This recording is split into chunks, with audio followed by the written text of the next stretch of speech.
বাংলাদেশ জামাত ইসলাম কর্তৃক আয়োজিত সারা দেশব্যাপী বিক্ষোভ সমাবেশ ও মিছিলের সম্মানিত আজকের প্রধান মেহমান জামাতে উপস্থিত আছেন জয়পুরহাট জেলা শাখার সম্মানিত আমির, জয়পুরহাট ১ আসনের জামায়াতের এমপি প্রার্থী জনাব ফজলুর রহমান সাহিদ ভাই।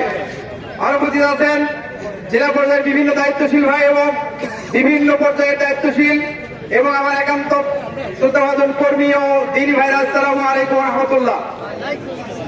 আপনারা ইতিমধ্যে জেনেছেন এই বাংলাদেশের রাজনীতি নিয়ে বিগত 15 বছর ধরে একটা শ্রেণী স্বাধীনতা শক্তিকে বিভক্তর মধ্য দিয়ে তাদের ব্যবসা হাসিল করেছে।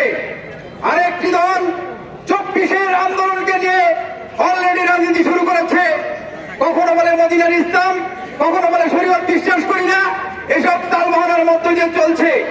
আমরা সরকারের কাছে সরাসরি আবেদন জানাতে চাই, এই বাংলাদেশে আর কোন তালবাহানা চলবে না, আর কোন উদ্দেশ্য সাধিত করতে দিবে না। স্বাধীনতার নামে 71-কে যারা ব্যবহার করেছে আর কাউকে ব্যবহার করতে দিবে না। কারণ আমরা কেউই এই জাতি এখন যারা আছি তারা স্বাধীনতার পরে জন্মগ্রহণ করেছি, আমরা কেউই স্বাধীনতার যুদ্ধ দেখি নাই। সুতরাং স্বাধীনতার মধ্য দিয়ে একটি দেশের জন্ম হয়েছে বাংলাদেশ, সেই বাংলাদেশের নাগরিক আমরা চাই এদেশে একটি সুস্থ মস্তিষ্কের রাজনীতি শুরু হবে এবং সেই ধারাবাহিকতা আমরা অবশ্যই এদেশে চালু করতে চাই।